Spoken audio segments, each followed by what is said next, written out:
Hi, I want to welcome you to the Tribe of I Am, and today's talk is titled No Fear in Love. No Fear in Love. And just to start, I'd like to just have a moment of peace, a moment of silence, a moment of breathing.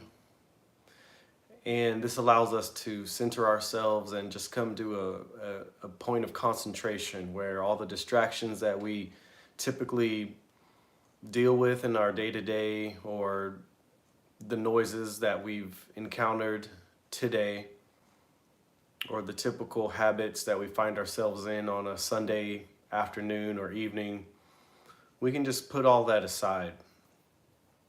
So we're gonna breathe consciously. Just be aware of the fact that you are breathing and that you are inhaling and you are exhaling, and you can do that deeply. You can do that intuitively. You can do that with great feeling.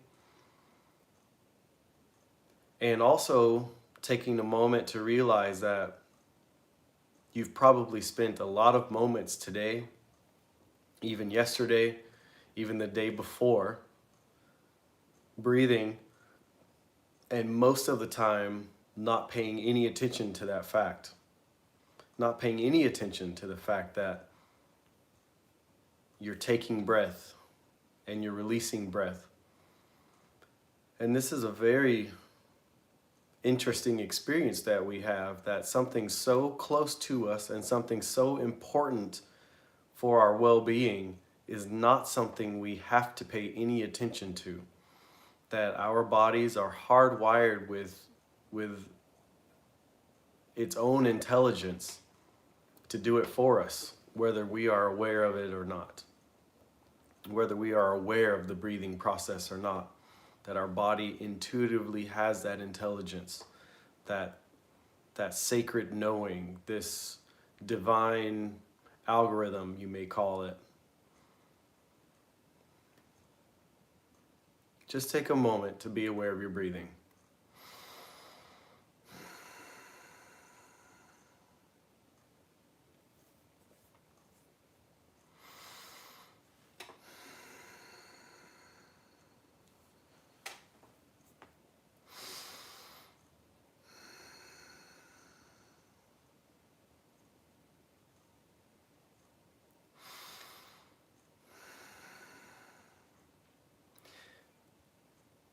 With awareness of breath comes some sort of release, some amount of peace, some amount of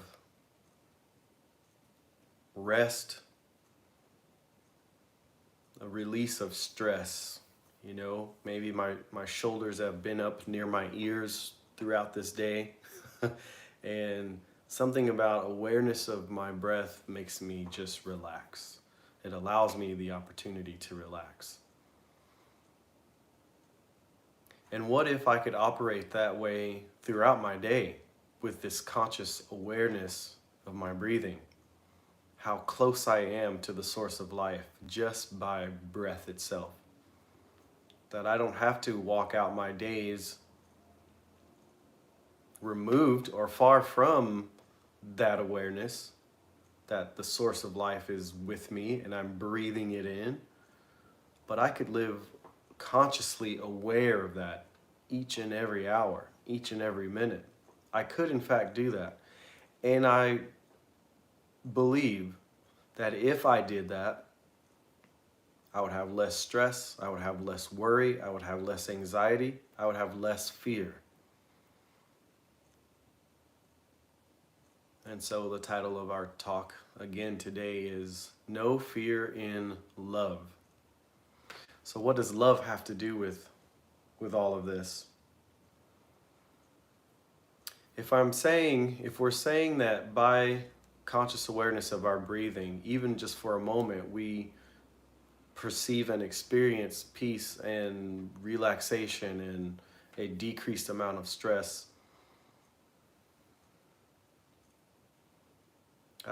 I would also say that love gives us the same experience. It's the experience of peace.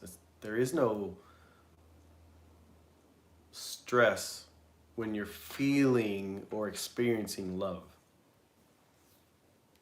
There is no feeling of anxiety when I'm feeling and experiencing love. Not when I'm really in that experience, not when I'm truly embedded in it. And that is very different from saying, I love you, or I love something. And sure, I could be saying it and also feeling stress, anxiety, worry, no matter how big or how small the stress or anxiety or worry might be. But if I'm really in the experience, meaning nothing else is happening except this feeling and experience of love, there's no fear there. There's no stress there. There's no anxiety there. And there's been a lot of ancient wisdom writings throughout the centuries and millennia that have a lot to say about the nature of love and how when you and I can connect to love, we connect to the greatest thing in existence.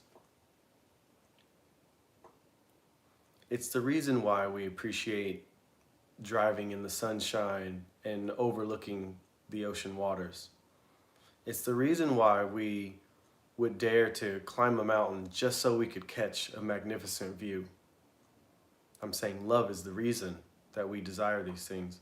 Love is the reason why we desire wholesome, healthy connection with other people and even animals, plants and animals. What is this affectionate desire within us to experience and live out something that is beyond just our individuality?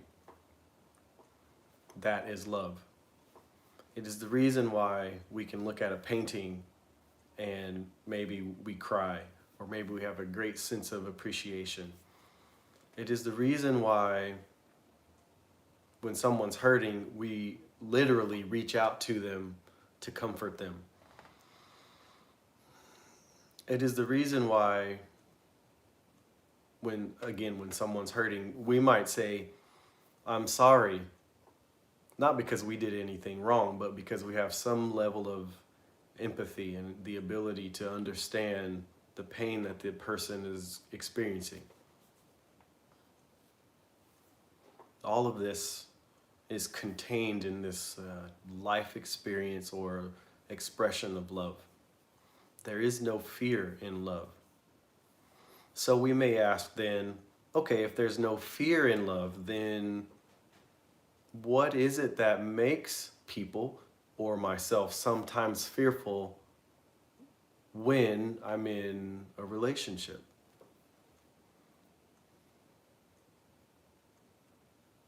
I'm just going to pause on that question for just a moment.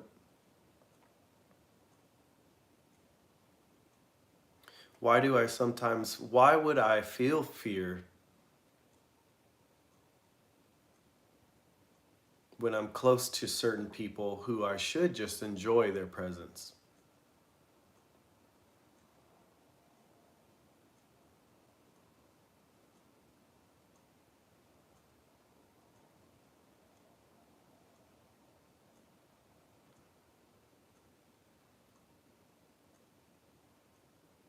We lived out our lives in a certain pattern for so long, and we've become these characters that have encountered a lot of trouble, a lot of trials, many tribulations, many sorts of or types of drama, and even trauma.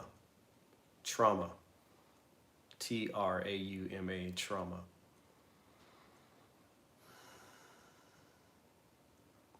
And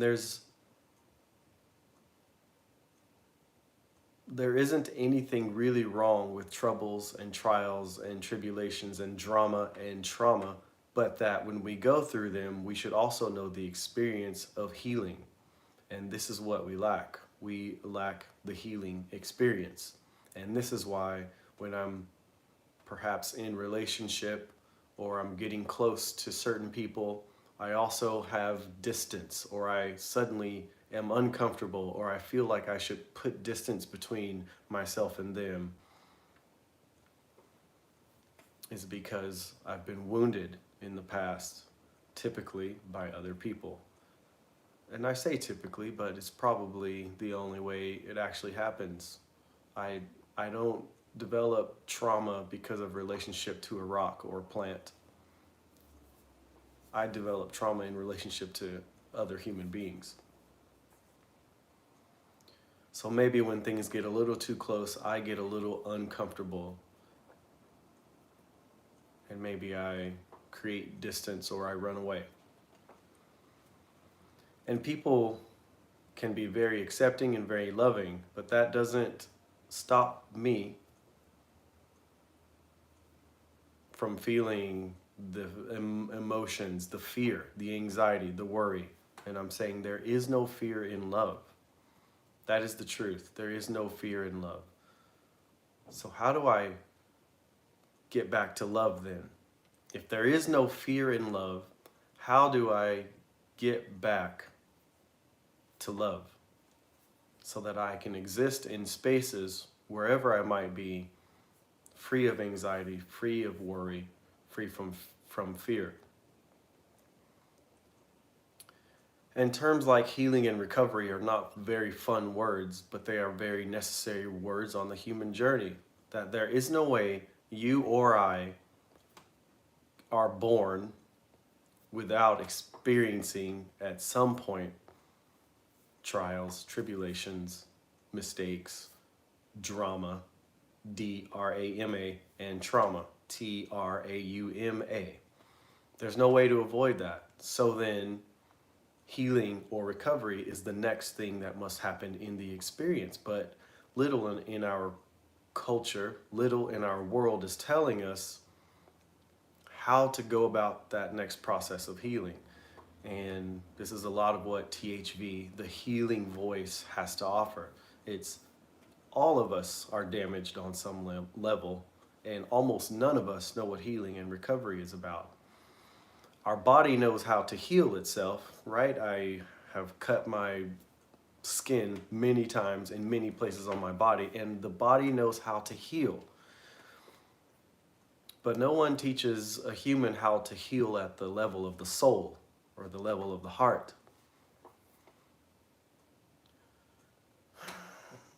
And that should be a concerning thing, because if the cuts on my body did not heal, then how would I continue my life in a functional way? So similarly, if I don't heal my heart, how can I live in a functional way? And a functional way is living free of fear and anxiety, worry, stress.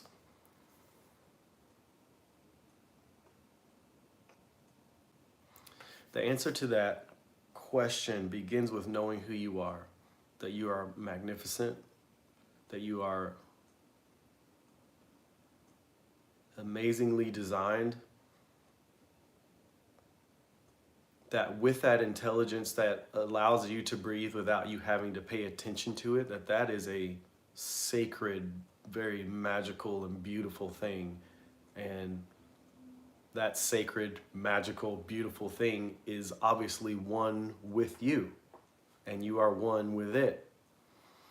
One thing that we could say about it is that it is life. Life is breathing. Everything that lives breathes. Everything that lives has this breathing intelligence. Everything that lives is intelligent, and you are one with it. You are it. To be one with something is to also be that thing. For example, when I look at a tree and it has many parts, it has a trunk, and the tree trunk even has different fibers and textures, and then it has branches, and the branches have even smaller branches with leaves, and those are the different parts of one tree. So I can't say that the leaf is not the tree. The leaf is a different part of the tree, but it is still the tree, because when I take a step back and I see the tree I just say that is a tree with all of its variety of parts, and your body is the exact same thing. We have the eyes and the nose and the lips and the ears and the fingers and toes and all these variety of parts, but we don't look at all the parts as something separate than the living person. That is a person.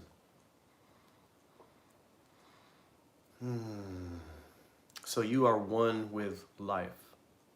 All of that beautiful magic that is worth climbing the mountain to see, or overlooking the ocean waters, or just hearing waves crash, or feeling the sunshine on your skin. You are one with that. And it's so magnificent that you will take hours out of your day to experience it, not realizing, not always being aware that you are one with it. That even if you couldn't climb the mountain or see the ocean waters or see a beach or feel the sun on your skin, that life is happening wherever you are, and you are that life, in fact.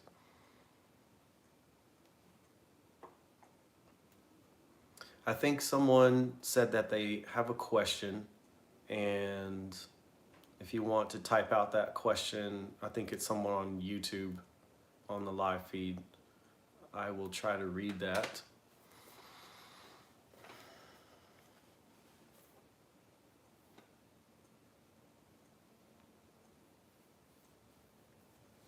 I'll keep an eye out for that. In the meantime, I'll just keep going here.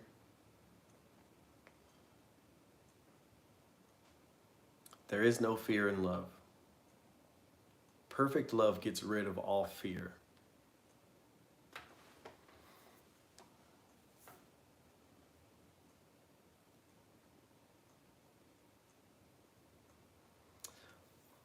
There is no fear in love. Perfect love gets rid of all fear. And this is a very humbling pill to swallow, because to be challenged with those two sentences, there is no fear in love and perfect love gets rid of all fear, that might make us question the kind of love we have expressed.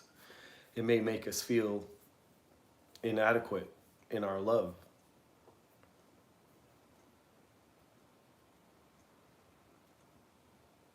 And I would also like to say that every one of us has been inadequate in our love. What I really mean by that is every one of us have at times been inadequate in how we are expressing love. For example, I'm sure you have been told that you are loved. Someone said to you, "I love you." But then did they always act very lovingly toward you? So they had some version of love for you, but not the perfect version of love. And I can tell you exactly how that happens. One way of saying it is, wounded people wound other people, or hurting people hurt other people. That's how they can say they love you. Love is this inner vibration that we can't ignore. It is the essence of who we are. So we know the sense and the feeling of love, but we don't always know how to express it and act it out perfectly, because we are wounded ourselves. We are hurt ourselves. We have lived out, again, tribulations and mistakes and dramas and traumas. And this is why we need healing. So then I can express love. This says big, let me see if I can find that. There is a question and, okay, I see it. It says, you're also talking about no fear in love. Because I love hard, I tend to get hurt by friends a lot. So as a result, I'm afraid to love people. Love hurts. I love hard, I tend to get hurt by friends. So as a result, I'm afraid to love people. Love hurts.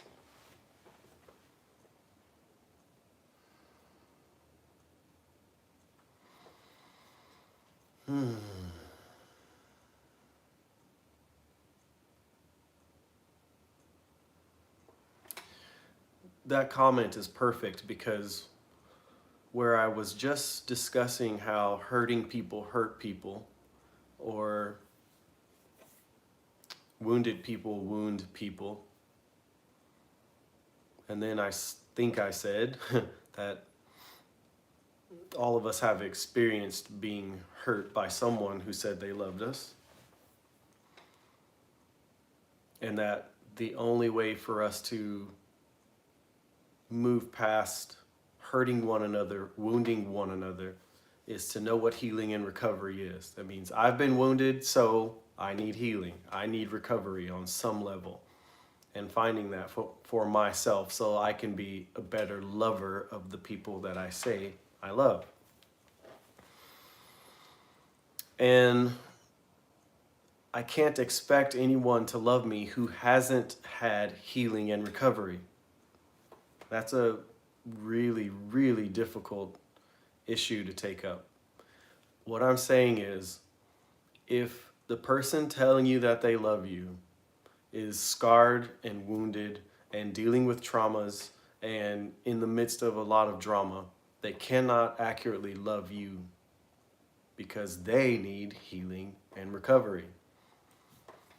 They have to be in some kind of process of awakening to their own pain and then learning how to deal with it, process it, talk about it in a healthy way, and see the way that they've learned from it. This is where the healing and the recovery comes in. That's how healing and recovery takes place.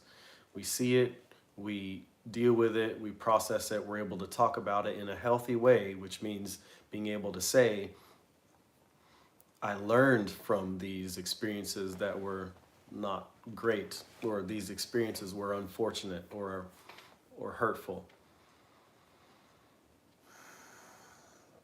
Then the other part of love is this. Love has no expectations. That's a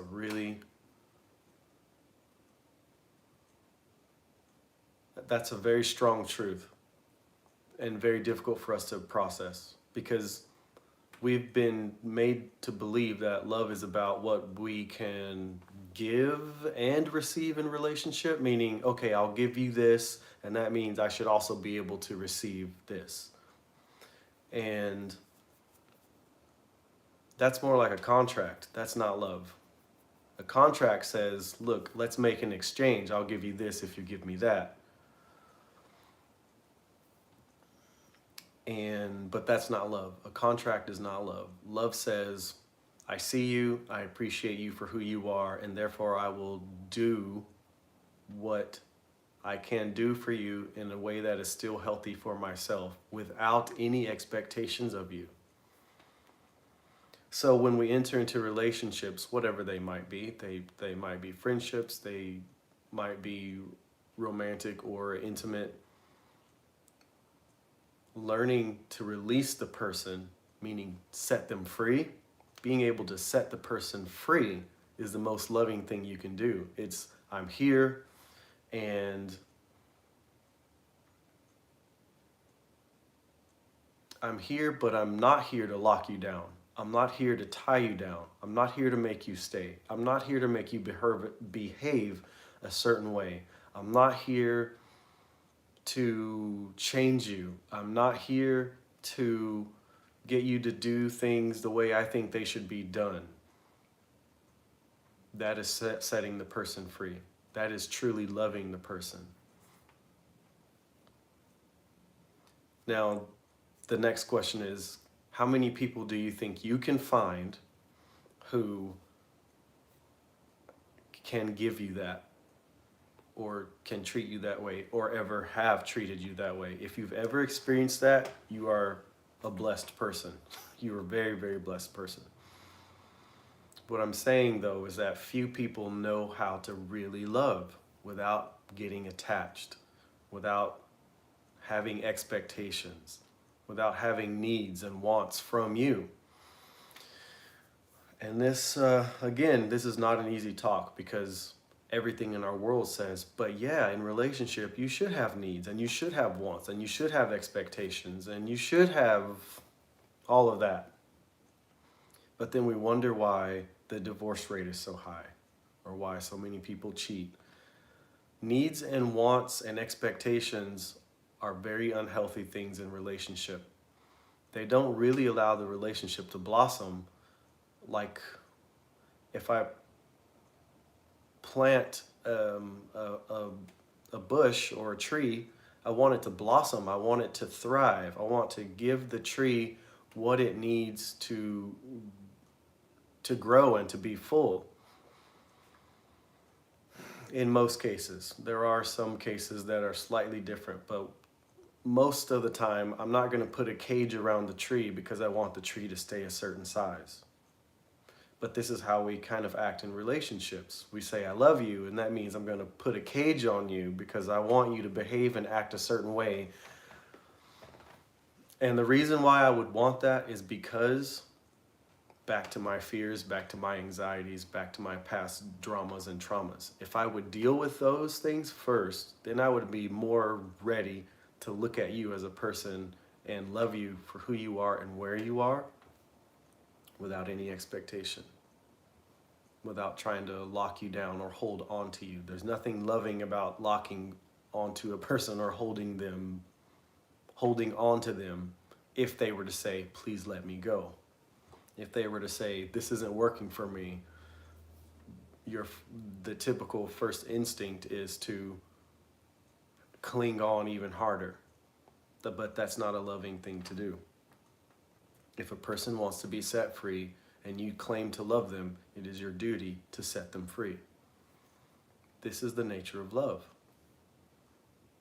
Okay, I think there was another question I saw. Am I supposed to be fearful of loving people and staying away from people? It guards my heart, but also brings loneliness. Am I supposed to be fearful of loving people and stay away from people? Question mark. It guards my heart, but also brings loneliness. That's a good question. Nope, there is no love and fear. So we would like to remain in love, and for a time, it might be the most loving thing to just learn to appreciate me for me so that I can, in the future, show up in a more healthy way for others. So I may put distance between myself and others, but I should not do that out of fear. I should do that because I would like to do what's best for me. And for right now, it doesn't feel very good to be close to whoever. But I don't want fear to be the reason. I want wisdom to be the reason. And that's where saying, I'm just doing what's best for me right now. Meaning that could change tomorrow, that could change in a week, that could change in a month, but it might take me a year. I don't know. But for me, this is what's best right now. What's best for you is actually best for the other person also, even if they don't understand, because you taking time for you is an effort for you to show up better. And it could be your way of saying, I can't show up in a healthy way with this person right now. And so instead of trying to show up and forcing it, but potentially not having a great attitude and causing more problems, I'm going to take a step back to deal with my own self. That is a very loving thing to do, and there's a lot of wisdom in that.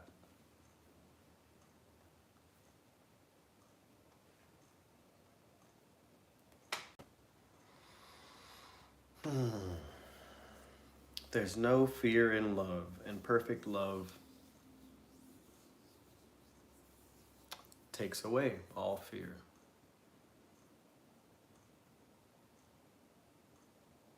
There doesn't have to be any ego in acknowledging our imperfect love. What I mean by that is there's a voice in your head that may say, well, see how awful you are. You've been saying you love people all this time, but really you've just been attaching to them, or you've just been clinging to them, or you've just been trying to make yourself feel better. That negativity is the voice of the ego. It is the opposite voice from the healing voice. The healing voice will never say those things. The healing voice has nothing negative to say to you. That is the ego. That is your own ego.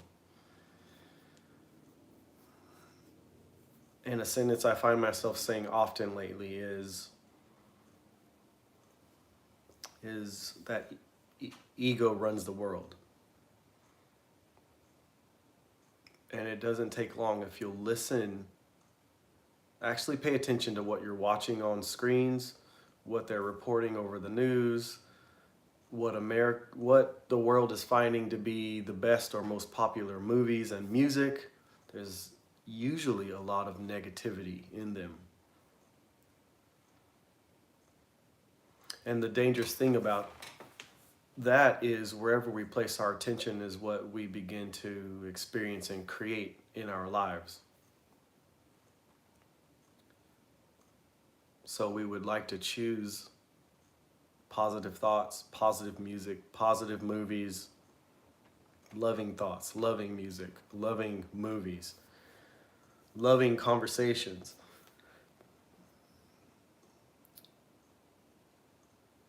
It's hard to spend time with people who talk negatively all the time, right? But if they have good things to say, positive things to say, encouraging things to say, it's easier for us to exist in the same space with them. And when we leave, we also feel like a release, or we feel refreshed. We may feel energized versus feeling tired and more anxious and more stressed than when we showed up to meet them in the first place.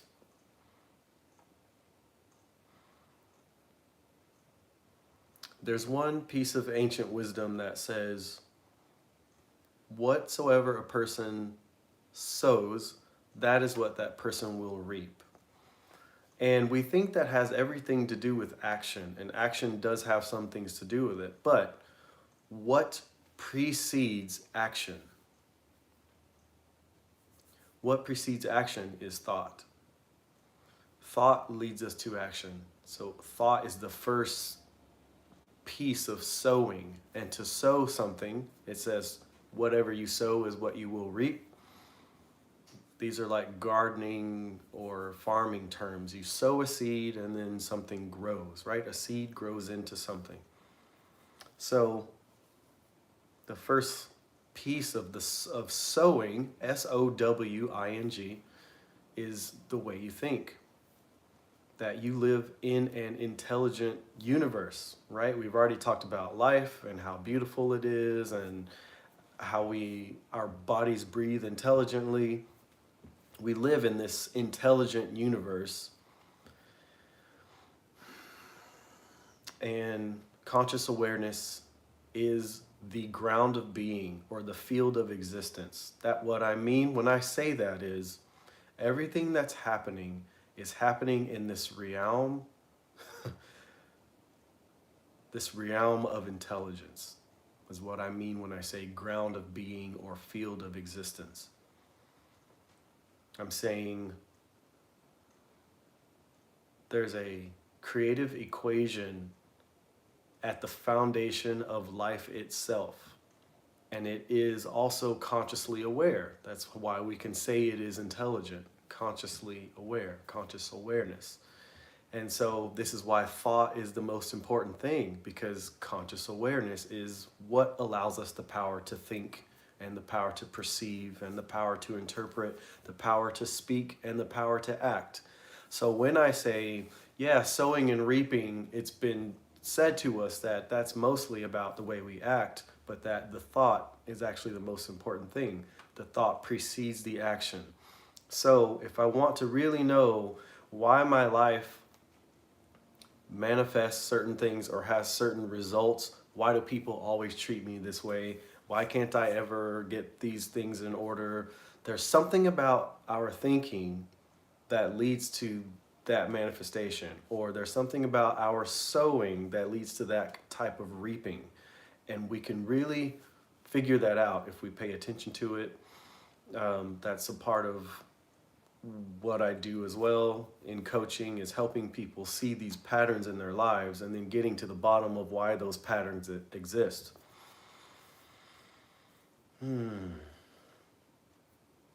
But to break it down to the simplest thing to say about all of this is, if you watch your thoughts, you will watch your life change. If you weed out the negativity, then negative experiences will disappear for the most part. Changing your mind changes your life. It can change your health, mentally and physically. It definitely changes your emotional health, because when you are paying attention to your thoughts, you just might get the sense that you and your thoughts are not the same. Your thoughts are not you, and this is the truth. You think your thoughts, and thoughts come and go, but remember, you are not coming and going. You are always here. So the thoughts are not you. They're just parts of the mind again, imagination, things that come and go.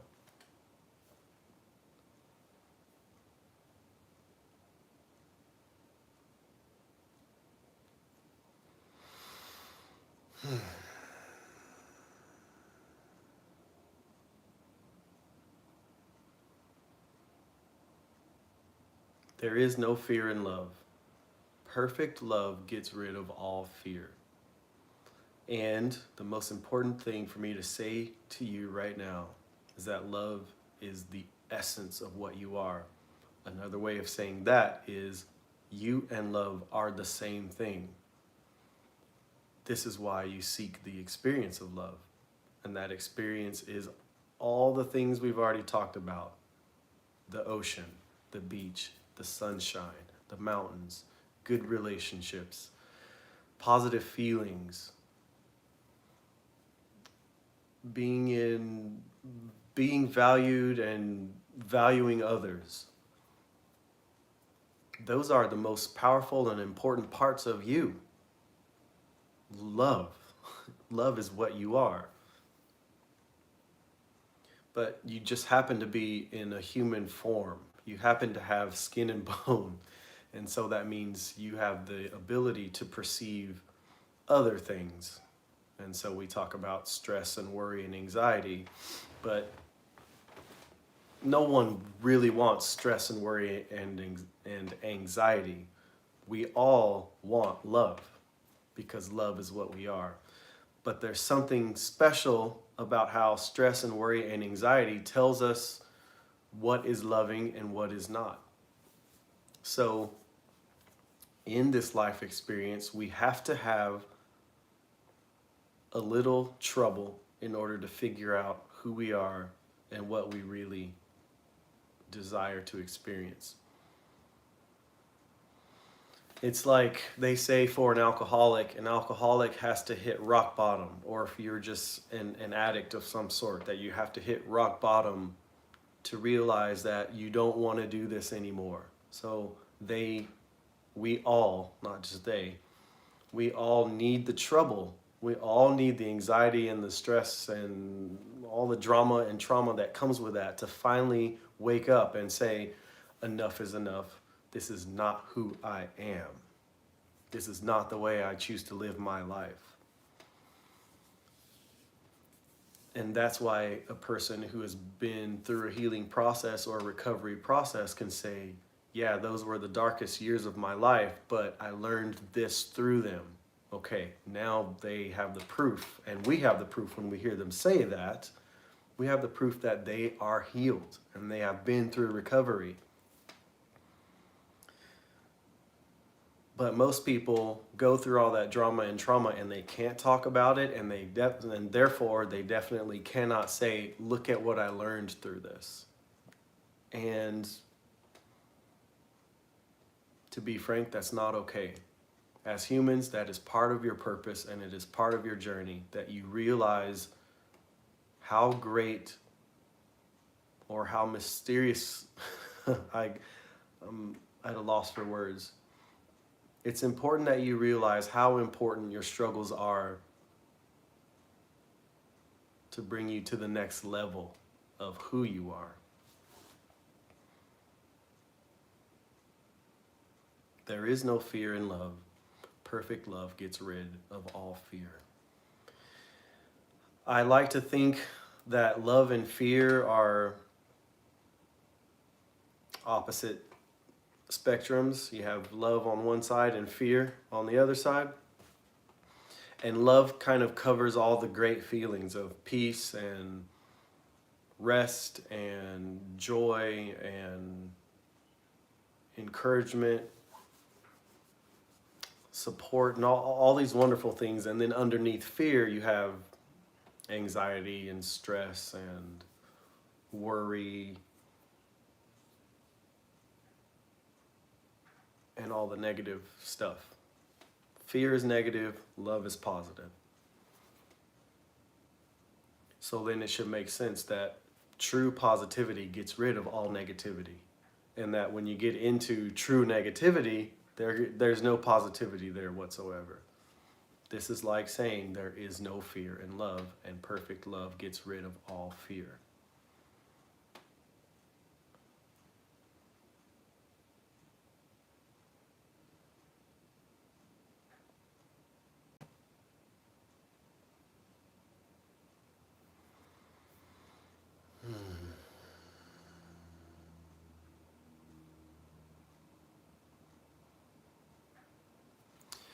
So, if love is who you truly are, evidenced by the fact that love is what you love to experience,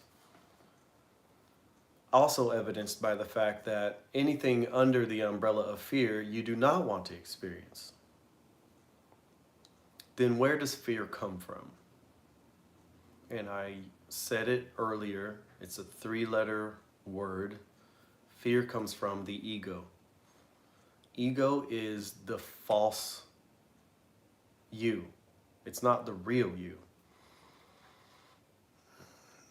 I'm writing a 3rd book called The Shadow of the Self, and it's on how do we know what the ego is, how do we recognize the ego, how does the ego work in our lives on a daily basis, how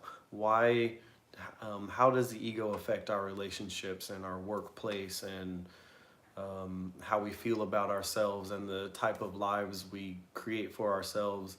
And then, so a lot of the book deals with that. And then the final part of the book deals with love. Okay. How does love then change us? How is it that love is the essence of us? How does love allow us to break through the things that have held us back for so long? Ego is where fear and anxiety and stress and worry and jealousy, every negative emotion comes from the ego. It is the part of the human being that is actually afraid and unsure of itself. That's the ego. When you're afraid and unsure of yourself, then the ego is the voice in your head that makes you act out in ways that are not healthy, like jealousy. That's a person being unsure of themselves, and so they're looking at someone else going, subconsciously going, I don't like them. And the reason they don't like them is because that other person has or is doing something that they wish they had and could do. Anger is an example of the ego, and anger has many ways and reasons that it kind of awakens or comes alive in a person. But ultimately, anger is like when a person wants control but they can't get it, so they act out in anger. And anger is kind of this large display of power as an effort to take control of the situation. And most people, I don't know if it's most people, but it seems like most times when someone displays anger, everyone else kind of backs down. And that's exactly what the ego is wanting, is to make everyone back down so I can take control. So anger is not under love, because love does not act that way.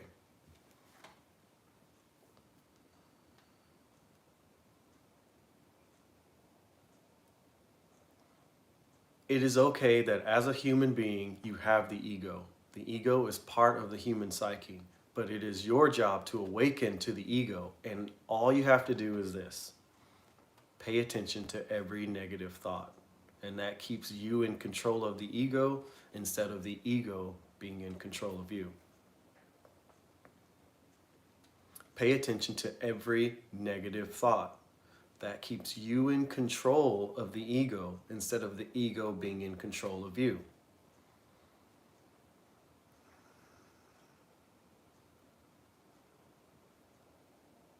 Every time you feel that anxiety or fear, it kind of like rises up in your body and kind of has this tense, this kind of tense feeling to it. You can speak against that. You can speak against the voice of the ego. You have the healing voice, that is your true essence, and you have the voice of the ego, that is the false you, that is out of control, but is trying to get it with manipulative behaviors. You can always speak against the ego with something positive. So, as I live out my life journey, I begin to appreciate myself more and more, realizing my essence is love. And if the ego begins to feel some sort of jealousy towards someone else, I might say, that person is actually a beautiful soul just like I am.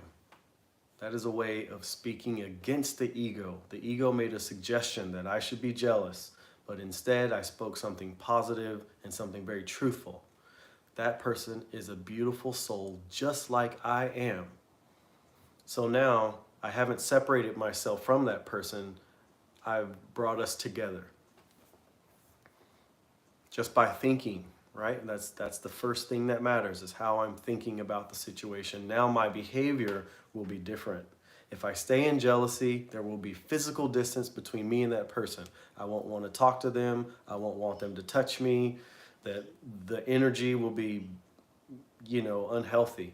But if I speak to my ego and say, no, that person is beautiful just like I am, now I can exist in the same space with that person. If they touch me, it won't matter.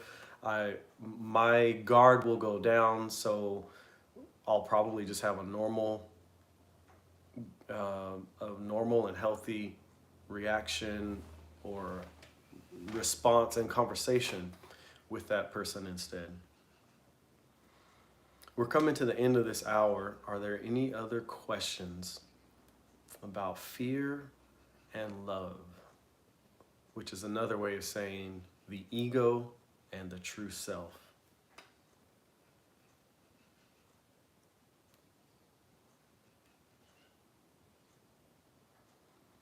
There is no fear in love. Perfect love gets rid of all fear. And love is who and what you are. This is why the ancient Hebrew scriptures say you are the image of God. And they also say God is love. Okay, so you are the image of love. And an image is not like saying a copy. The image of me is what I see when I look in the mirror. And every move I make, the image makes it also. Everything about me is in that reflection, is in that image. You are the image of love, not a copy. Everything that love is and does, you are it. And the only reason why you haven't known that is because the world hasn't told you, and 2, you have an ego, and 3, the world is run by the ego. So you've been given a bunch of lies about how to fit in and who you should be and how you should try to make other people happy, instead of the world saying, realize who you are and allow that to shape the life you live, the people you choose, the jobs you seek, the relationships. Allow love to be the reason you do those things instead of allowing the ego to be the reason you do those things. If we had been told early as children, we'd have this all figured out.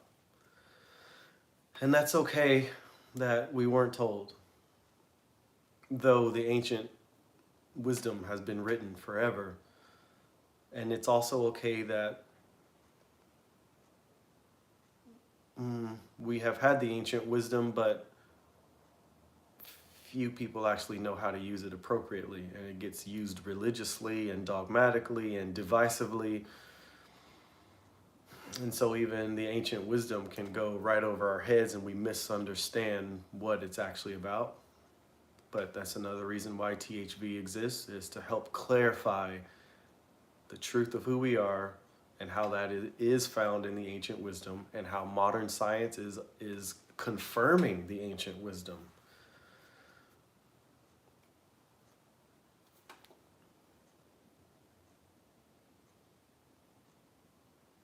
Tribe of I Am meets on Sundays at 3 p.m. Some of you are on YouTube. Some of you are on Jitsi.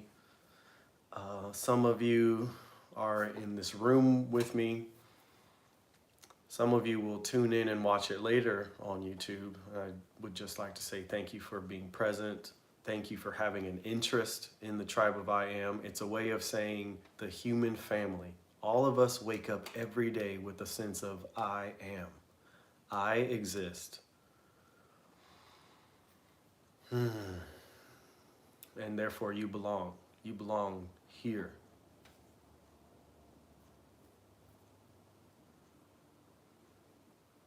I think that's all I have if there are no other questions, and I'll see you next time.